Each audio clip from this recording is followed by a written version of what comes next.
नमस्कार साथियों, स्वागत है आपका अपने YouTube चैनल जूनियर एजुकेशन पर। मैं आपका अपना भाई नितेश तिवारी। मित्रों, आज अपनी वीडियो में बात करेंगे बीएड सेकंड सेमेस्टर जो है उसका नॉलेज एंड करिकुलम का जो पार्ट सेकंड है। कौन सा? नॉलेज एंड करिकुलम, ज्ञान एवं पाठ्यक्रम भाग ब है। उसके इंपोर्टेंट क्वेश्चन कौन कौन से होंगे, किस प्रकार से यूनिट वाइज अपन क्वेश्चन देखेंगे, शेखावाटी छुट्टी की वो आपको बताऊंगा। तो आप वीडियो अंत तक बढ़े ना, प्रत्येक बात को सुनने का प्रयत्न करना और जो मैं बताऊं उसको उसी तरीके से याद करना भाई, ठीक है। और दूसरा काम क्या करना है भाई, जूनियर एजुकेशन के नाम से इंस्टाग्राम अकाउंट सारे विद्यार्थी फॉलो कर ले जितने बीएड वाले हैं, ठीक है।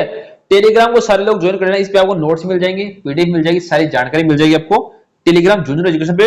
तो सारे विद्यार्थी तुरंत प्रभाव से टेलीग्राम को ज्वाइन कर लीजिए भाई, ठीक है ना। लिंक दोनों की ही वीडियो के डिस्क्रिप्शन में मैंने दे दी है।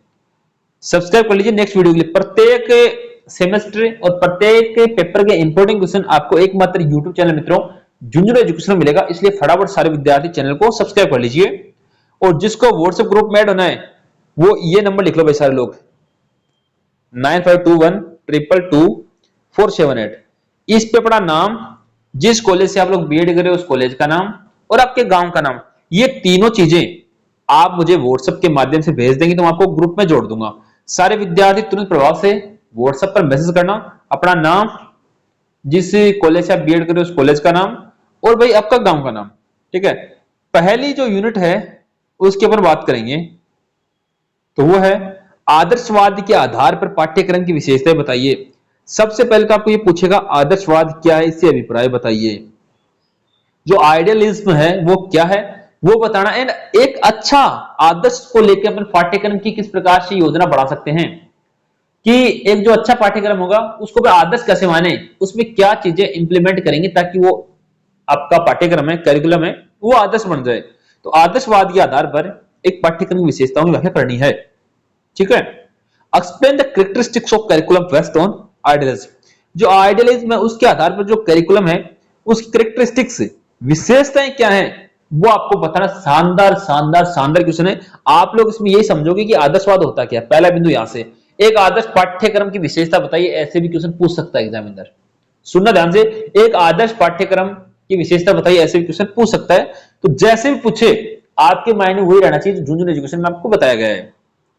नेक्स्ट मित्रों, प्राकृतिकवाद, परियोजनावाद एवं पाठ्यक्रम के संबंध को स्पष्ट कीजिए। सबसे पहले तो आपको याद होना चाहिए कि भाई जो प्रकृतिवाद या प्राकृतिकवाद है वो क्या होता है, परियोजनवाद क्या होता है, पाठ्यक्रम क्या होता है, आपका जो नेचुरलिज्म है वो क्या होता है, प्रेगमेटिज्म है वो क्या होता है, एंड करिकुलम होता क्या है, पाठ्यक्रम क्या होता है, ये तो आपको ध्यान में होना चाहिए।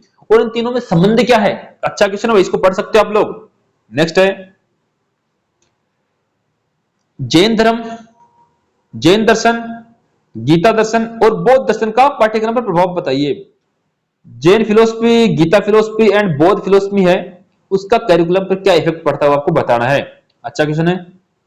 Explain the impact of Jain philosophy, Gita philosophy and Buddhism on curriculum. अच्छी तरीके से यहां से क्वेश्चन कन्फर्म है एग्जाम के अंदर। क्या है? कन्फर्म है। तो सारे विद्यार्थी तुरंत प्रभाव से इसको देख लीजिए और चैनल को सब्सक्राइब कर लीजिए सारे विद्यार्थी जितने लोग जुड़े हुए हो। नेक्स्ट है महात्मा गांधी, स्वामी विवेकानंद और रविंद्रनाथ टैगोर की पाठ्यक्रम संबंधी विचारों की तुलना कीजिए।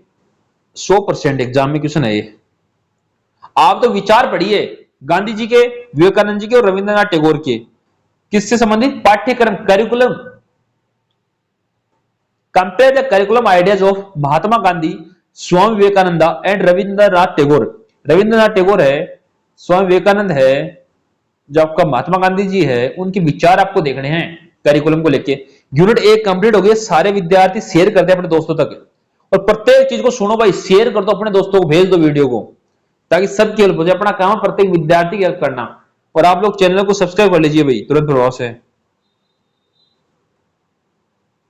यूनिट 2 पहला क्वेश्चन है सामाजिक परिवर्तन का पाठ्यक्रम विकास पर प्रभाव स्पष्ट कीजिए। सीधी सी बात है, जो सोशल चेंजेस हैं उनका करिकुलम पे क्या प्रभाव पड़ता है। मतलब पूरा सिस्टम ये है कि आपको ये ध्यान में होना चाहिए कि जो करिकुलम, पाठ्यक्रम कैसे कैसे प्रभावित हो सकता है। वो बात तो कम से कम आपको याद रखनी है कि पाठ्यक्रम कैसे कैसे प्रभावित हो सकता है। मित्रों, ये चीज आपको ध्यान में रखनी है भाई कि पाठ्यक्रम कैसे कैसे प्रभावित हो सकता है। Explain the impact of social change on curriculum development. Curriculum का डेवलपमेंट किस प्रकार से करते हैं वो आपको बताना है। सारे लोग नेक्स्ट पेपर के इंपॉर्टेंट क्वेश्चन देखने के लिए चैनल को सब्सक्राइब कर लीजिए फटाफट, सब्सक्राइब करो भाई। सामाजिक गतिशीलता 100%। सोशल जो मोबाइलिटी है और पाठ्यक्रम के संबंध की विवेचना कीजिए। संबंध ना पूछ के आपसे इस प्रकार से पूछ सकता है कि सामाजिक गतिशीलता क्या, विस्तार पूर्वक समझाइए। तो फिर आपको समझाना ही पड़ेगा भाई कि सामाजिक गतिशीलता होती क्या है, सोशल मोबाइलिटी होती क्या है, और होती है तो इसका करिकुलम से क्या रिलेशन है। रिश्ते तो आप लोग वैसे बना देते हो, तो रिश्ते बनाने हैं, relationship between social mobility and curriculum. ठीक है, दोनों में किस प्रकार से रिश्ता है वो आपको बताना भाई। अच्छा क्वेश्चन है, लिखो इसको। Discuss the relationship between social mobility and curriculum. अच्छा क्वेश्चन, गजब का क्वेश्चन, इसको पढ़ लेना। सामाजिक विकास में पाठ्यक्रम की भूमिका बताइए। अब इस पाठ्यक्रम पढ़ते हो सोशल चेंजेस हैं, सोशल डेवलपमेंट है, उसमें करिकुलम की विशेषता क्या है, भूमिका क्या है, रोल क्या है, योगदान क्या है, ऐसे पूछ सकता है आपसे। तो describe the role of curriculum in social development. Next है संस्कृति और पाठ्यक्रम पारंपरिक संबंध व्याख्या कीजिए। पहले तो संस्कृति क्या होती है ये क्वेश्चन पूछेगा। संस्कृति क्या अभिप्राय है, इसका पाठ्यक्रम से क्या संबंध है। Explain the inter relationship between culture and curriculum. इसे पारस्परिक पूछा है, लेकिन आपसे पूछने की बजाय ऐसे पूछ सकता है कि पाठ्यक्रम होता क्या भाई।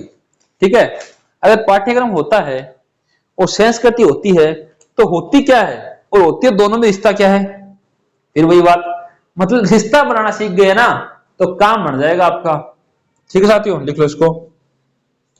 यूनिट 2 कंप्लीट हो गई भाई, सारे लोग शेयर कर दो यार एक बार, फटाफट शेयर कर दीजिए। Part B, knowledge and curriculum का पार्ट बी है भाई ये।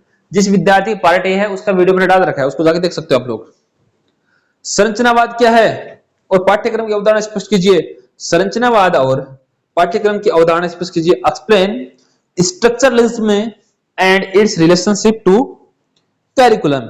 इसका संबंध क्या है एंड कंसेप्ट क्या है किसके साथ, करिकुलम के साथ। पूरा घुमा फिरा के करिकुलम पे टिका हुआ गाड़ी है ना, लिख लो इसको। व्यवहारवाद क्या है, पाठ्यक्रम निर्माण में योगदान समझाइए। पहले तो आपको ये पता होना चाहिए व्यवहारवाद होता क्या है। चलो मान लिया कि आपको पता है व्यवहारवाद होता क्या है, तो भाई व्यवहारवाद होता क्या है, उसका पाठ्यक्रम में क्या योगदान है वो पूछ सकता है। नेक्स्ट है, सब्सक्राइब कर लो यार सारे लोग, बार बार करो सब्सक्राइब कर लो। जिसको व्हाट्सएप ग्रुप में ऐड होना है नंबर सेव कर लेना 9521222478। इस पे अपना नाम, जिस कॉलेज से आप बीएड कर रहे हो उस कॉलेज का नाम और गांव का नाम भेज देना भाई। साहचर्यवाद एसोसिएशनिज्म और पाठ्यक्रम के संबंध की व्याख्या कीजिए। साहचर्यवाद होता क्या है। देखो ये पाठ्यक्रम से संबंध तो आपको सभी टॉपिक से देखना है, लेकिन जो पहले जो वर्ड बोल रहा हूं ना उनको अच्छी तरीके से आप लोग पढ़ लोगे तो ठीक रहेगा, मुझे लग रहा है। यूनिट 3 कंप्लीट होने जा रही है, एक बार शेयर कर दीजिए। गेस्टाल्टवाद, गेस्टाल्टवाद मोस्ट है और पाठ्यक्रम विकास में इसका महत्व बताना। मैंने कहा ना कि पाठ्यक्रम निर्माण में विकास में पूछेगा, पाठ्यक्रम से रिश्ता जोड़ देगा ऑटोमेटिक, लेकिन गेस्टाल्टवाद क्या होता है वो आपको बताना है। एक बार सारे लोग शेयर कर दो यार, अपने भाई का चैनल है, आपके भाई का चैनल है तिवाड़ी का, तो शेयर तो कर दीजिए ताकि सब लोगों की हेल्प हो जाए। अपना काम है प्रत्येक विद्यार्थी फ्री में कंटेंट उपलब्ध करवाना। कौशल आधारित पाठ्यक्रम क्या है, अवधारणा समझाइए। स्किल बेस्ड करिकुलम मित्रों वो क्या है, उसकी अवधारणा आपको समझानी है। Explain the concept and importance of skill based curriculum. अच्छा क्वेश्चन है। मूल्य आधारित पाठ्यक्रम, वैल्यू बेस्ड पाठ्यक्रम का निर्माण कैसे करोगे, उसकी आवश्यकता कैसे है। भाई पक्की बात है आवश्यकता तो है ना, मूल्य आधारित पाठ्यक्रम की आवश्यकता होगी। जिस पाठ्यक्रम मूल्य नहीं होगा उसको पढ़ने का मतलब क्या है। Discuss the need for value based curriculum. ठीक है, ये आगे वाले 2 क्वेश्चन है, दोनों ही कंफर्म एग्जाम के अंदर। एनसीएफ 2005 ये पढ़ना है, शानदार गजब मोस्ट इंपोर्टेंट है स्कूल एजुकेशन को लेके। एनसीएफ 2005 आपको पढ़ना ही पढ़ना, पढ़ना ही पढ़ना, पढ़ना ही पढ़ना है। अब इसके आगे जो एक और आएगा ना उन दोनों को पढ़ना, दोनों में छोटे वाले 2 क्वेश्चन बनेंगे, छोटे वाले में 2 विशेषताएं पूछने की पूरी पूरी संभावना है। हर बार पूछता है एनसीएफ 2005 की विशेषता बताइए, एनसीएफ 2005 की आवश्यकता बताइए, कोई 2 आवश्यकता बताइए, छोटा वाला क्वेश्चन पूछ लेगा इस प्रकार से। ठीक है, describe the major feature of NCF school education 2005। अच्छा क्वेश्चन है, इसके बाद आएगा वो और भी अच्छा है, निबंधात्मक क्वेश्चन आने की पूरी पूरी पूरी पूरी संभावना है मित्रों, इसको पढ़ लेना अच्छी तरीके से। अगला है एनसीएफटीई, ये भी गजब का। टीचर एजुकेशन के उद्देश्य है, ये प्रमुख प्रावधान बताइए। यहां से क्वेश्चन पक्का एनसीएफ 2005 और एनसीएफटी 2009 कंफर्म 100% नहीं 101% क्वेश्चन आएगा एग्जाम के अंदर। कितना? 101%। Explain the objective and major provisions of NCFT teacher education 2009। एक बार सारे लोग चैनल को सब्सक्राइब कर लीजिए। और देखो पार्ट बी है भाई, बहुत शानदार पार्ट बनाया आप लोग है ना, अधिक से अधिक बच्चों तो इसको शेयर कर दो और नेक्स्ट वीडियो के लिए चैनल को सब्सक्राइब कर लो। तो फटाफट सबको भेज दीजिए और लाइक करके जाना भाई, सारे विद्यार्थी वीडियो लाइक करके ही जाएंगे। धन्यवाद साथियों।